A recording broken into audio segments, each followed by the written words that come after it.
और देश हित में खबरों की शुरुआत करते हैं केदारनाथ में हुए एक दुखद हादसे की खबर के साथ। आज केदारनाथ में हुए हेलीकॉप्टर हादसे में पायलट समेत कुल 7 लोगों की मौत हो गई। यह हेलीकॉप्टर केदारनाथ से तीर्थयात्रियों को लेकर गुप्त काशी जा रहा था, तभी गरुड़ चट्टी के पास हादसे का शिकार हो गया। जैसा कि होता है, ऐसे मौकों पर खराब मौसम को दोषी ठहराकर बात आई गई हो जाती है। लेकिन क्या ऐसे ही बयानों को अंतिम सत्य मान लिया जाए? क्या ये 7 जानें इतनी सस्ती थी? इन 7 जिंदगियों के खत्म हो जाने की जिम्मेदारी आखिर किसकी है?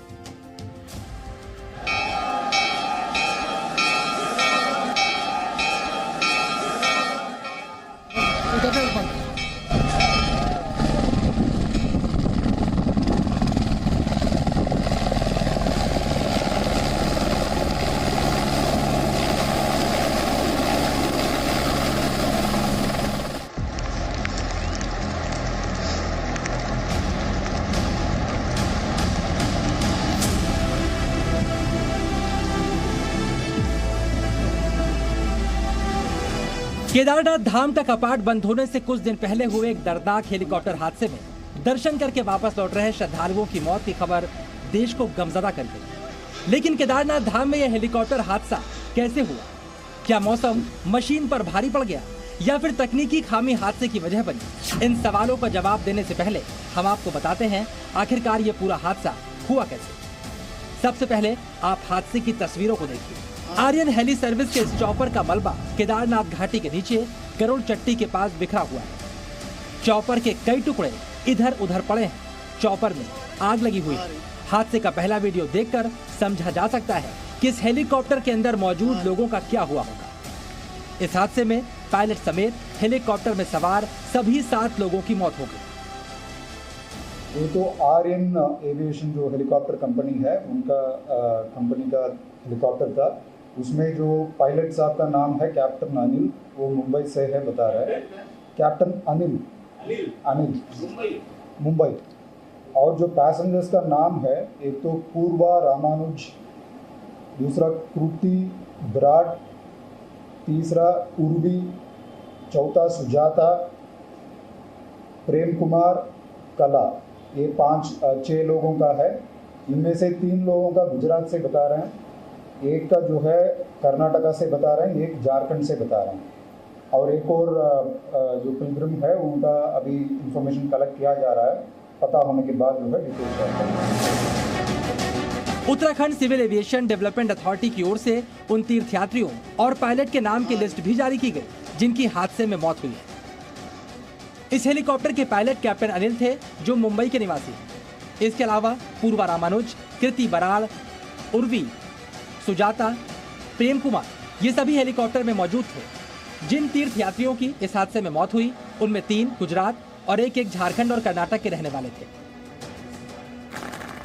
अब सवाल उठता है, आखिरकार केदारनाथ घाटी में यह हादसा कैसे हुआ और कहां पर हुआ? यह हादसा उस वक्त हुआ जब केदारनाथ धाम में दर्शन करने के बाद हेलीकॉप्टर 6 श्रद्धालुओं को लेकर गुप्त काशी लौट रहा था। हम आपको मैप के जरिए समझाते हैं आखिरकार हेलीकॉप्टर कहां से उड़ा, उसकी मंजिल कहां थी और यह हादसा किस जगह पर हुआ। सुबह लगभग 11:45 पर यह हेलीकॉप्टर केदारनाथ हेलीपैड से उड़ता है। लगभग 24 किलोमीटर दूर गुप्त काशी में इस हेलीकॉप्टर की लैंडिंग होनी थी, लेकिन सिर्फ 3 किलोमीटर दूर गरुड़ चट्टी के पास यह हेलीकॉप्टर हादसे का शिकार हो गया। एक्चुअली जो अभी तक का जो जानकारी है वो ऐसा बता रहा है कि जो टेक ऑफ होकर के वो लगभग गरुड़ चट्टी जो लगभग 3 से 4 किलोमीटर दूरी पर है। अब सबसे महत्वपूर्ण बात, आखिरकार इस हादसे के पीछे की वजह क्या है? अब तक जो जानकारी मिली है उसके मुताबिक खराब मौसम ही हादसे की वजह बना है। हेलीकॉप्टर की उड़ान के फौरन बाद विजिबिलिटी कुछ कम हुई। केदारनाथ में मौजूद सूत्रों से जो खबर मिल रही है उसके मुताबिक केदारनाथ हेलीपैड से 3 अलग अलग हेलीकॉप्टर उड़े थे। पहले हेलीकॉप्टर के पायलट ने केदार वैली के आगे घना कोहरा और बादल देखा, जिसके बाद उसने रेडियो पर संदेश दिया कि मौसम खराब है और वो आगे नहीं जा सकता। ये संदेश तीनों हेलीकॉप्टर्स तक पहुंच चुका था। आगे के 2 हेलीकॉप्टर मैसेज मिलने के साथ घूमकर वापस आ गए। तीसरा हेलीकॉप्टर जैसे ही घूमने लगा तो पहाड़ से टकरा गया और यह हादसा हो गया।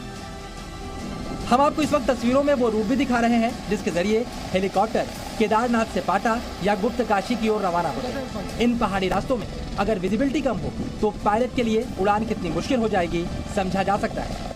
हालांकि हादसे के वक्त क्या हुआ, कैसे हुआ, क्या परिस्थितियां रही होंगी, इसकी पूरी जानकारी जांच के बाद ही मिल पाएगी।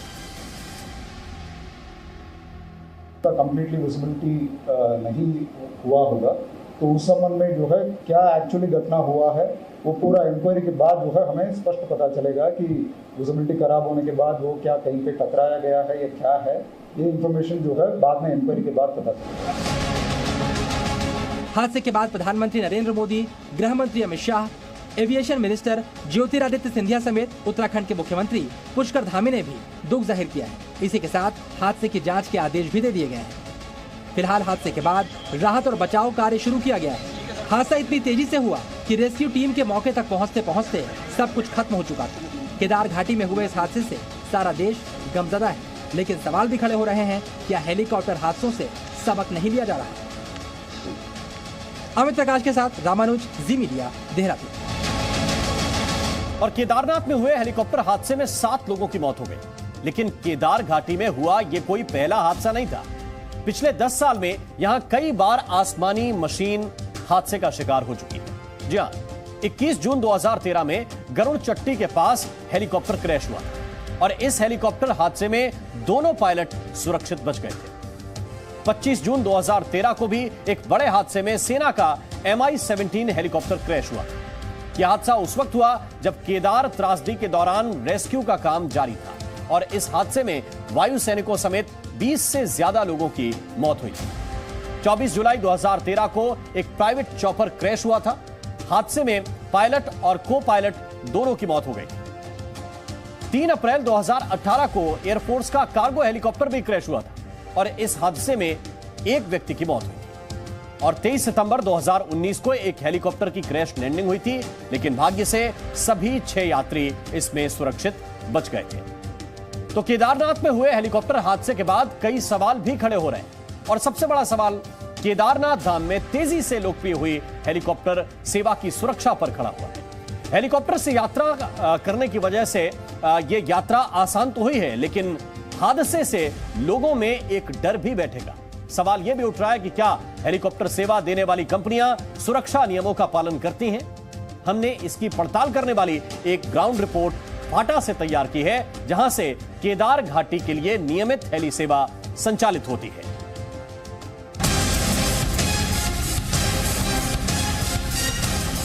केदारनाथ में हुए हेलीकॉप्टर हादसे के बाद पहाड़ियों के बीच होने वाले हेलीकॉप्टर सफर की सुरक्षा पर भी सवाल खड़े हो रहे हैं। क्या हेलीकॉप्टर यात्रा सुरक्षित है? क्या हेलीकॉप्टर यात्रा के दौरान सुरक्षा के इंतजामों और डीजीसीए के नियमों का ख्याल रखा जाता है? क्या गुप्त काशी या पाटा से केदार घाटी आने जाने के दौरान एविएशन कंपनियां सभी नियमों का पालन करती हैं? सबसे पहले आप समझिए यात्रा शुरू कैसे होती है और इस दौरान किन किन बातों का ख्याल रखा जाता है। केदारनाथ यात्रा में सीजन के दौरान हेलीकॉप्टर का टिकट मिलना काफी मुश्किल होता है, क्योंकि जो सफर पैदल यात्री 5 से 6 घंटे में पूरा करते हैं वो हेलीकॉप्टर के जरिए सिर्फ 7 मिनट में पूरा हो जाता है। इसीलिए केदारनाथ घाटी में हेलीकॉप्टर सेवा तेजी से लोकप्रिय हुई। केदार घाटी में आमतौर पर मौसम खराब होने पर एविएशन कंपनियां हेली सेवा को फौरन बंद कर देती हैं। नॉट जस्ट मानसून, बाकी समय पे भी जो है बीच बीच में जब स्नोफॉल होता है या रेनफॉल होता है, मौसम खराब रहते हैं वक्त कोई फ्लाइंग जो है अपने आप में विजिबिलिटी को देख करके पायलट्स भी बंद कर लेते हैं। अभी आज का जो घटना है, दुर्घटना है, इस संबंध में जो है इंक्वायरी के बाद जो है एग्जैक्ट रीजंस बताएंगे। केदारनाथ घाटी तक हेलीकॉप्टर के जरिए पहुंचाने के काम में फिलहाल 9 एविएशन कंपनियां लगी हुई हैं और एक बार में सिर्फ 6 एविएशन कंपनियों को उड़ान की इजाजत दी जाती है। जो डीजीसीए का नॉर्म्स है वो at a time maximum 6 helicopters जो है फ्लाई कर सकते हैं। उसमें 2 हेलीकॉप्टर्स वहाँ लैंडिंग के लिए, केदारनाथ में 2 हेलीकॉप्टर्स नीचे जो अन्य हेलीपैड्स में लैंडिंग करने के लिए, 2 जो है एयरबोर्न होने के लिए। इस संबंध में जो है युकाडा के ओर से हम लोग टाइम स्लॉट निर्धारण करके देखते हैं।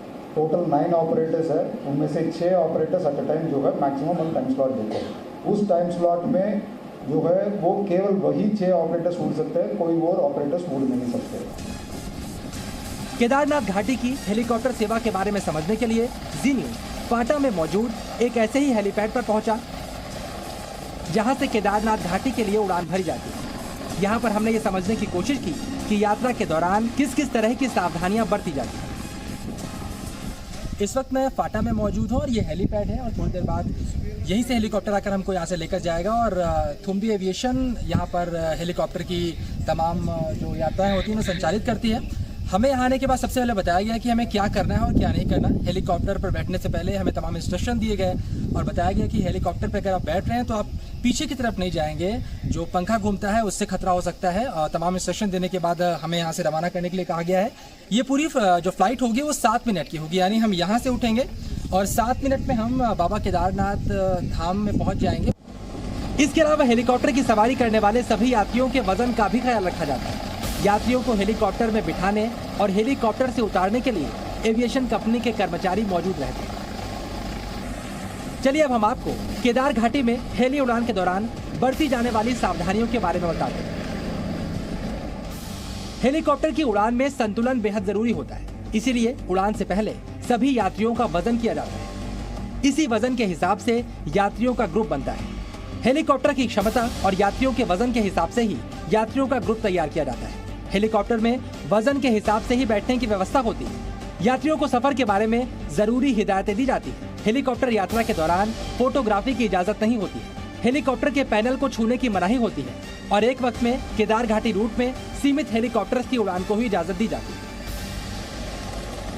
इसके अलावा हेलीकॉप्टर्स के रखरखाव और उड़ानों की संख्या पर भी डीजीसीए ने कड़े नियम बनाए हैं। फिलहाल केदार हेली हादसे के बाद इस बात की जांच की जा रही है कि हादसे की असली वजह क्या है। हादसे का शिकार हुआ आर्यन एविएशन का हेलीकॉप्टर बेल कंपनी का है। इस बेल 407 में पायलट समेत अधिकतम 6 लोग सवार हो सकते हैं, यानी हादसे के दौरान ये हेलीकॉप्टर पूरी क्षमता के साथ उड़ान भर रहा था। अब इस बात की जांच जारी है कि एविएशन कंपनी या पायलट की तरफ से कोई लापरवाही बरती गई या अचानक खराब हुए मौसम की वजह से ही हेलीकॉप्टर हादसे का शिकार हुआ। शरद अवस्थी, जी मीडिया, फाटा, रुद्रप्रयाग।